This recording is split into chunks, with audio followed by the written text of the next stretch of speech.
Maka ketika Sayyidina Mu'adz mengatakan seperti itu sama orang itu, maka orang itu langsung ya datangi Nabi Muhammad SAW dalam keadaan khawatir, dalam keadaan gemeter, dalam keadaan dredeg ya. Kemudian mengadu kepada Nabi, Mu'adz, ya Rasulullah, sholatnya panjang dan juga aku dituduh menjadi orang munafik ya.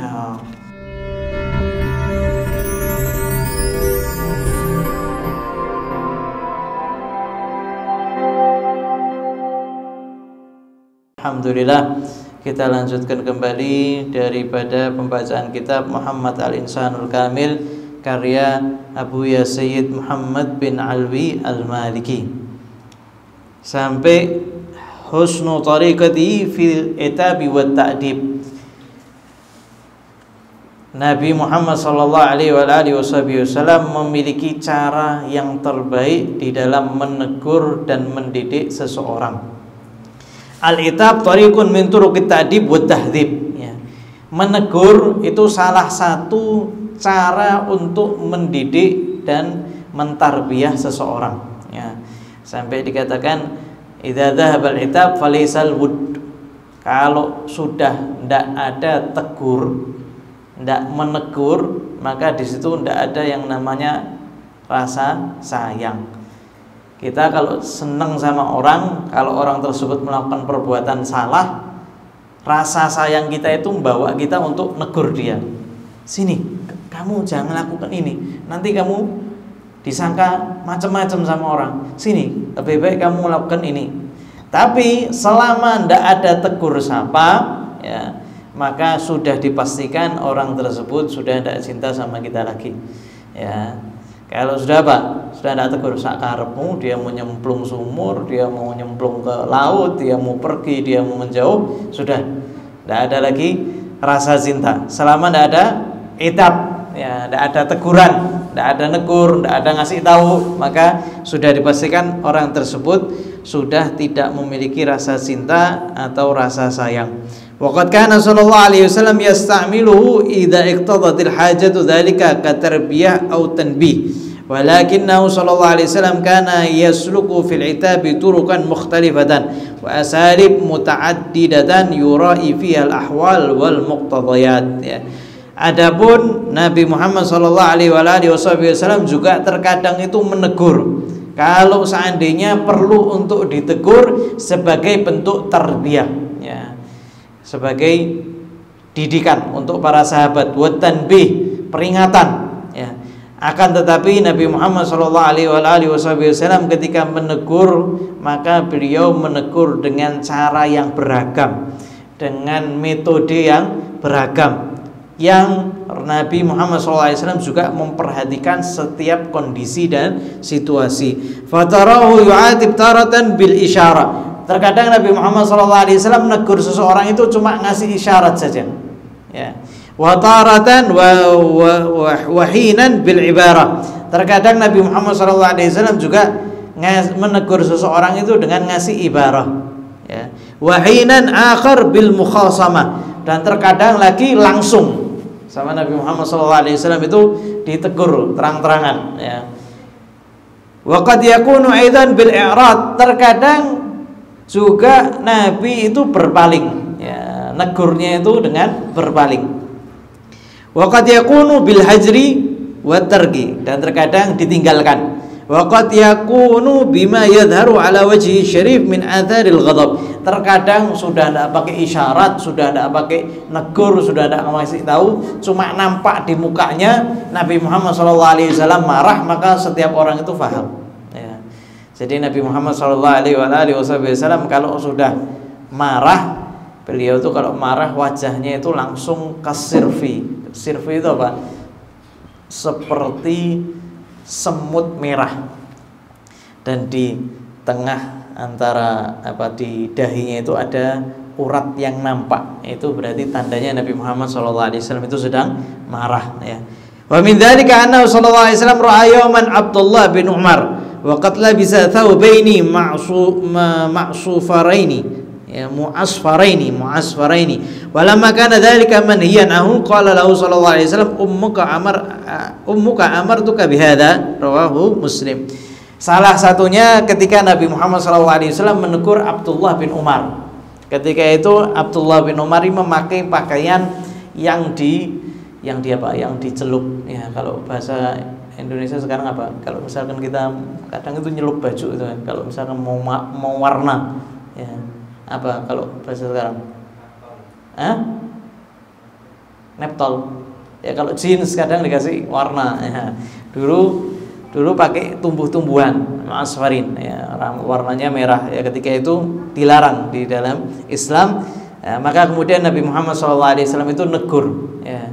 Jadi dulu itu hanya diperbolehkan untuk wanita saja. Ya.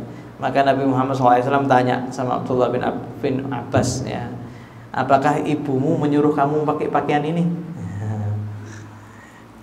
Faktafa sallallahu alaihi wasallam bihadza naw' min al-itab li'annahu kana kafiyan fi islahil amri wa bayan al-ma'ruf. Walidzalika fa inna thabata anna Ibnu Umar lamma raja ila badi ma kana minhu illa an ahraqa thawbain. Nabi Muhammad SAW cukup ngomong seperti itu saja. Ya, apakah ibumu nyuruhmu pakai pakaian ini? Ya. Nabi Muhammad SAW cukup negur itu kepada Abdullah bin Umar. Ya.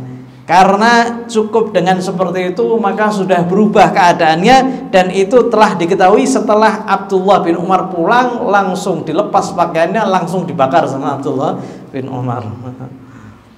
Waqad yashtad sallallahu alaihi wasallam fil itab la li'anna al-mu'atab muhtaj ila dhalika aw annahu la yantafi'u illa bi uslub syadid walakin li mulahadati ma'na akhar min al-ma'ani as-samiyah. Wa dzalika kama waqa'a fi mu'atabati Mu'adz bin Jabal radhiyallahu ta'ala anhu. Ya. Dan terkadang Nabi Muhammad SAW menegur itu dengan cara yang tegas, keras, ya. Bukan karena yang ditegur itu perlu untuk dengan cara yang keras, bukan juga karena yang negur itu tidak bakal paham kecuali dengan cara yang keras, tidak. Ya. Akan tetapi Nabi Muhammad SAW memperhatikan makna yang lain, ya, makna yang lebih tinggi lagi, ya. Dan itu terjadi ketika Nabi Muhammad SAW menegur Mu'adz bin Jabal radhiyallahu taala anhu. Fa inna Mu'adzan shalla yawman fi masjidi qaumihi imaman fa atala shalah jiddan. Ya. Sayyidina Mu'adz beliau itu menjadi imam di kaumnya sholat subuh dan memanjangkan sholatnya. Ya, sholatnya itu panjang luar biasa, ya, sampai sudah hampir sudah kelihatan orang melihat itu sudah kelihatan, ya. Kalau zaman dulu kan tidak ada lampu, ya. Jadi kalau sudah kelihatan itu sudah terlalu panjang. Fa'atala shalah jiddan wa kana fil musallin dzu hajatin faqata as-shalah wa ansarah. Dan di tengah-tengah sholat ada seorang yang ada perlunya, karena Sayyidina Mu'adz bin Jabal ini terlalu lama sehingga dia memutuskan sholatnya, kemudian keluar daripada shaf, ya, kemudian menunaikan hajatnya, ya.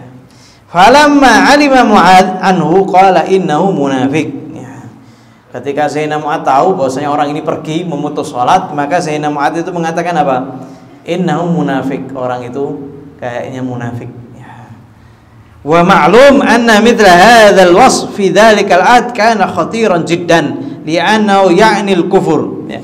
Dan ketika itu kalau seandainya seseorang itu sudah dikatakan munafik, itu artinya orang tersebut adalah kufur. Karena munafik itu sejatinya apa? Munafik itu seorang yang menampakkan Islam dan menyembunyikan kafir, ya. Ketika dikatakan munafik itu bahaya sekali ketika ada seorang yang di zaman Nabi sampai dikatakan munafik, karena artinya itu kufur. Fama kana minar rajuli illa an jaa wa huwa fi qalakin wa inzi'ajin wa turabin yashku Mu'adzan fi tatwilis shalah, ya, wa fi ittihami lahu bin nifaq. Ya. Maka ketika Sayyidina Mu'adz mengatakan seperti itu sama orang itu, maka orang itu langsung, ya, datangi Nabi Muhammad SAW dalam keadaan khawatir, dalam keadaan gemeter, dalam keadaan dredeg.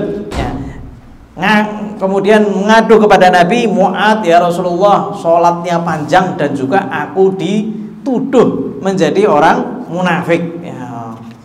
Fa'ataba sallallahu alaihi wasallam Mu'adz itaban syadidan. Maka ketika itu Sayyidina Mu'adz ditegur keras oleh Nabi Muhammad sallallahu alaihi wasallam biqaulihi, dengan ucapannya, afattan anta ya Mu'adz, apakah kamu itu tukang pefitnah wahai Mu'adz. Ya. Kalau fatan itu ya membuat fitnah, tapi kalau fattan yaitu berulang kali membuat fitnah. Jadi kalau itu dari Nabi Muhammad SAW itu ucapan yang keras. Afattan anta ya Mu'adz, afattan anta ya Mu'adz, afattan anta ya Mu'adz, ya. Sampai ditegur 3 kali. Ya, apakah kau ini pembuat fitnah wahai Mu'adz? Apakah kamu ini pembuat fitnah wahai Mu'adz? Sampai 3 kali. Wa kana dzalika jabran lil khatir rajul wa ihtimaman bi syaqwa. Ya. Dan Nabi itu memperlakukan itu bukan karena Sayyidina Mu'adz tak paham kalau ditegur, bukan karena Sayyidina Mu'adz ini harus dengan cara yang keras, tapi Nabi Muhammad SAW itu menjaga perasaan orang yang dituduh nifak itu tadi, sehingga ditegur keras oleh Nabi Muhammad SAW. Dan supaya Nabi ngasih tahu kepada orang tersebut bahwasanya aku ini perhatian dengan apa yang sedang kamu keluhkan. Wa illa fa inna tatwil as-shalah yakfi fi mujarradil bayan, ya, bi anna man amma falyukhaffif khususan ma'a mithli Mu'adz wa huwa min a'lamin nas bil halal wal haram. Ya. Kalau bukan karena makna seperti itu, makna apa ya? Jaga perasaan orang tersebut, ya, suka ngasih tahu bahwasanya Nabi Muhammad SAW juga memiliki perhatian setiap orang yang mengeluh kepada beliau, ya. Maka beliau SAW menegur keras dengan Sayyidina Mu'adz, ya. Kalau enggak memanjangkan sholat itu cukup dikasih bayan, penjelasan, ya, bahwasanya barang siapa yang mengimami suatu qaum maka hendaknya dia meringankan sholatnya, ya. Terlebih lagi yang dikasih tahu itu Sayyidina Mu'adz bin Jabal. Sayyidina Mu'adz bin Jabal itu sahabat yang paling mengerti tentang halal dan haram, ya, jadi alim juga, ya. Bukan berarti yang ditegur itu ya, perlu untuk keras, ya, enggak. Itu jaga perasaan orang yang dituduh oleh Sayyidina Mu'adz, ya, atau dikatakan munafik oleh Sayyidina Mu'adz. Wa min hadzal bab atabahu sallallahu alaihi wasallam bisyiddah li Abi Dzar radhiyallahu anhu fa inna Aba Dzar qala li 'abdi ya ibna Sauda. Ya. Begitu juga Nabi menegur keras Abu Dzar, ya, Sayyidina Abu Dzar Al-Ghifari radhiyallahu taala anhu, ketika Abu Dzar itu mengatakan kepada budaknya ya ibna Sauda. Ya ibna Sauda itu artinya wahai anak dari perempuan hitam, ya. Kalau bahasa Jawa ini ayo anak wong ireng rene kan kalau bahasa Jawanya, ya. Dan ketika itu sensitif, ya, masalah kulit hitam sama kulit putih, ya, zaman dulu itu, ya. Maka budak tersebut mendatangi Nabi Muhammad SAW, ya, kemudian mengatakan, ya Rasulullah, sesungguhnya aku dipanggil sama Abu Dzar ya ibna Sauda, wahai anak daripada perempuan yang hitam. Maka ketika itu Rasulullah SAW marah, kemudian beliau mengatakan kepada Sayyidina Mu'adz, innaka imru'un fika jahiliyah a'yartahu bi ummih. Wahai Mu'adz, kamu adalah seorang yang di dalam dirimu terdapat perkara jahiliyah, ya. Ini keras juga ucapan daripada Nabi Muhammad SAW. Apakah kamu itu memalukan orang tersebut, mengatasnamakan ibunya dengan ibunya, ya. Artinya ketika seorang itu mengkotak-kotakkan diri, ya, ini hitam, ini putih, ini manhajnya ini kelompoknya ini madrasahnya ini sekolahnya ini universitasnya ini berarti dia masih memiliki apa? Perkara jahiliyah, ya. Kalau sudah Islam, ya sudah, man qala la ilaha illallah dakhala jannah. Barang siapa yang mengatakan la ilaha illallah maka dia pasti akan masuk surga.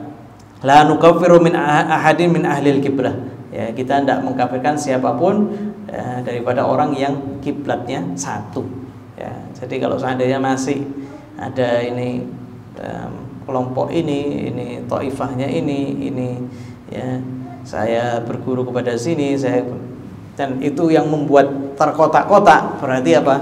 Masih jahiliyah ya. Nah, di barat itu masih membedakan mana yang putih, mana yang hitam, mana kulit putih, mana kulit hitam ya. Dan alhamdulillah kalau di masjid ya, kita mau masuk ya, tidak ada masjid khusus orang hitam, tidak ada ya. Sehingga termasuk perkara jahiliyah ketika kembali kepada suku. Aku Jawa, aku Arab, aku Sulawesi, aku Palembang, aku mana lagi Irian ya. Dan setiap orang itu membanggakan daripada sukunya sendiri. Kalau sampai sudah terbesit semacam itu, berarti adalah perkara jahiliyah. Itu kembali ke perkara jahiliyah ya.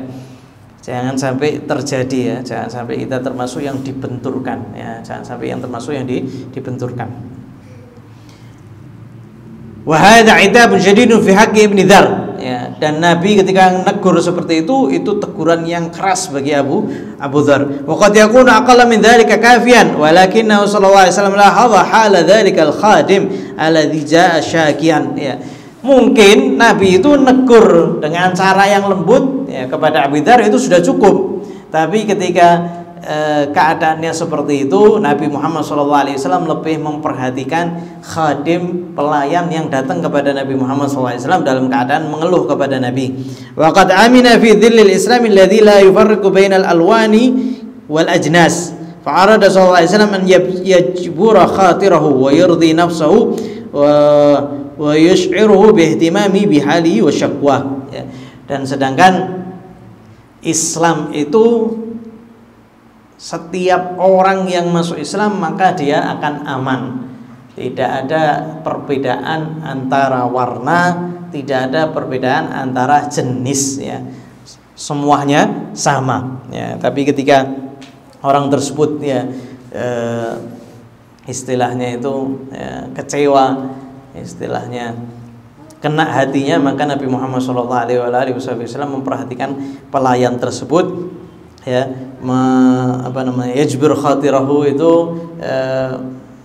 ngambil hatinya ya, nyenengkan dia dan ngasih tahu bahwasanya Nabi Muhammad SAW juga punya perhatian khusus kepada orang yang mengeluh kepada beliau. Faqad rawa Abu wa min turuqi sallallahu alaihi wasallam fi ta'dib as-sijn. Wa lam yakun Nabi sallallahu alaihi wasallam sijn makhsus ma mu'ad muhayya lidzalika wa kadzalika fi ahdi Abi Bakar radhiyallahu anhu. Wa inna ma kana ma'na sijn ta'wik asy-syakhs wa man'ihi min at-tasarruf bi nafsihi sawa'an kana fi baitin aw masjid ya. Dan termasuk salah satu cara Nabi Muhammad SAW di dalam mendidik itu Nabi Muhammad SAW memiliki penjara ya. Tapi penjaranya di zaman Nabi bukan penjara khusus ya, bangunan khusus dimasukkan penjara, tidak, di zaman Nabi belum ada. Begitu juga di zaman Sayyidina Abu Bakar juga belum ada ya, adanya itu di zaman Sayyidina Umar. Lalu bagaimana maksud penjara di zaman Nabi? Nabi Muhammad SAW melarang orang tersebut daripada bersikap ya, ngambil keputusan, transaksi tidak diperbolehkan ya. Sampai ada siapa kisahnya itu yang wa'ala thalatha alladziina khulifu ya, 3 orang yang Nabi Muhammad SAW itu melarang siapapun untuk berbicara sama dia selama 40 hari ya. Jadi setiap orang dilarang bicara sama dia.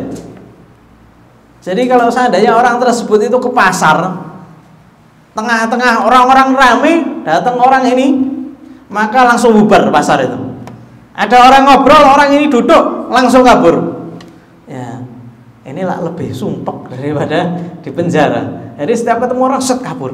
Bahkan temennya sendiri, ya, temennya sendiri, ya, ketika jumpa sama dia langsung berpaling. Karena Nabi Muhammad SAW itu melarang ya, ada yang bicara sama orang tersebut ya, sampai sehingga dia itu cuma di rumahnya tok ya, di rumahnya tok ya. Ada yang minta sama Rasulullah SAW istrinya untuk ngurusi dia, akhirnya istrinya juga dilarang sama Nabi Muhammad SAW ya. Ini penjara yang dibuat oleh Nabi Muhammad SAW ya, sehingga tidak ada yang bicara sama dia. Nah kalau Nabi sudah ngomong ya sudah, semua itu ngikuti ya. Faqad rawa Abu Dawud bi sanadi anna Nabi sallallahu alaihi wasallam habisa rajulan fi tuhmah. Fi sahih annahu sallallahu alaihi wasallam habisa Sumamah bin Athal bi rabtihi fi sariyatin min sawaril masjid, ya. Juga Nabi Muhammad SAW terkadang juga memenjarakan seseorang dengan mengikat orang tersebut di salah satu tiang masjid, ya. Diikat terus disuruh melihat bagaimana orang-orang itu di masjid, ya. Wa fi siratil Halabiyah annahu sallallahu alaihi wasallam habisa Bani Quraidah bil Madinah fi Darib bintil Harithah imra'atun min ansari thumma qatalahum, ya. Dan juga di dalam sirah Halabiyah disebutkan bahwasanya Nabi Muhammad SAW pernah memenjarakan Bani Quraidah di Madinah di rumahnya bintil Harith, ya, salah satu orang daripada Ansar, kemudian mereka semuanya dibunuh oleh Nabi Muhammad sallallahu alaihi wasallam, ya. Wa qad yatawalla nafsul khasmi aw wakiluhu alaihi mulazamat as-shakhs alladhi yastahiqul habs, ya. Dan juga terkadang caranya memenjarakan orang, ya, terkadang satu orang itu diikuti terus, ya, mau kemana-mana diikuti, tidak boleh lepas. Sebagaimana diriwayatkan bahwasanya Abu Dawud wa Ibnu Majah meriwayatkan daripada Anal Harmas bin Habib an abihi qala ataitu Nabi sallallahu alaihi wasallam bi gharimin li faqala li ilzamhu, ya. Ayahnya ini mengatakan, ya, membawa kepada Nabi Muhammad SAW seorang yang hutang kepada dia belum bayar. Maka kata Nabi Muhammad SAW, ya, ilzamu, ya, terus kau harus sama orang tersebut, ya, jangan dilepas, ya. Kemudian Nabi Muhammad SAW mengatakan, ya akha Bani Tamim, wahai saudaranya Bani Tamim, ma turid an taf'ala bi asirika, apa yang kamu inginkan untuk kamu lakukan kepada tawananmu ini, ya, jadi ditawan kalau masih punya hutang, ya. Wa hadza kana wal habs ala ahdi Rasulullah sallallahu alaihi wasallam wa Abu Bakar, dan di zaman Sayyidina Nabi sama Rasulullah sama Sayyidina Abu Bakar itu penjaranya itu semacam itu. Tsumma syara Umar radhiyallahu anhu daran di Makkah wa ja'alaha sijnan. Kemudian setelah itu Sayyidina Umar nyewa satu rumah, ya, atau membeli satu rumah, kemudian dijadikan itu sebagai sijin, sebagai apa? Sebagai penjara, ya. Jadi termasuk sunnah, ya. Ternyata dulu kita itu juga pernah dipenjara sama abah kita tuh. Kalau misalkan nakal-nakal dimasukin di luar rumah atau di mana di pekarangan, ya, kunci nih, ya. Itu juga sijin, ya. Penjara. Di Darul Mustafa pun juga ada penjara khusus, ya. Jadi kalau nakal-nakal tuh, ya, penjara. Jadi subhanallah, ya. Di Darul Mustafa pun, ya, menerapkan seperti itu. Jadi di penjara kalau di Darul Mustafa itu seandainya orang itu sudah keterlaluan, ya, nakal, ya, masih tidak dikasih tahu, masih tidak paham, sudah dikasih dihukum tidak paham, akhirnya di sijin, ya, di penjara. Penjara taruh di kamar paling atas, ya, ada kerangkengnya gitu. Ya, ada kerangkengnya, ada kamar mandinya, ya, ada kasurnya, tapi kalau tidak salah tidak ada AC-nya, ya, panas, soalnya di atas atau kipas angin toh, ya, lupa. Jadi kadang kita kalau jenguk, ya, kita jenguk ngasih makan, ya. Subhanallah, ya. Ini salah satu cara Nabi Muhammad SAW di dalam mendidik setiap orang, ya, memiliki cara yang sendiri-sendiri dengan metode yang berbeda-beda, ada yang keras, ada yang lembut, ya. Dan sebaik-baik kita adalah yang mengikuti cara Nabi Muhammad sallallahu alaihi wasallam. Insyaallah kita lanjutkan di Senin berikutnya. Semoga Allah Subhanahu wa taala termasuk yang menjadikan kita termasuk yang diberi taufik oleh Allah Subhanahu wa taala untuk menjalankan daripada sunnah Nabi Muhammad sallallahu alaihi wasallam, menghidupkan sunnah Nabi Muhammad sallallahu alaihi wasallam pada diri kita, pada anak kita, pada istri kita, pada keluarga kita, pada orang-orang terdekat kita, dan orang-orang yang kita cintai. Dan semoga Allah Subhanahu wa taala menjadikan kita termasuk yang dicintai oleh Nabi Muhammad sallallahu alaihi wasallam, mencintai Nabi Muhammad SAW dan para salafun saleh. Semoga Allah Subhanahu wa taala memandang kita dengan pandangan rahmah, memandang kita dengan pandangan ridha. Semoga Allah Subhanahu wa taala mengakhiri usia kita dalam keadaan husnul khatimah. Mudah mengucapkan kalimat la ilaha illallah dan sakaratul maut, ya Allah biha, ya Allah biha, ya Allah husnul khatimah, ya Allah biha, ya Allah biha, ya Allah Nabi lumi wa alihi wasallam. Alhamdulillahirabbil alamin.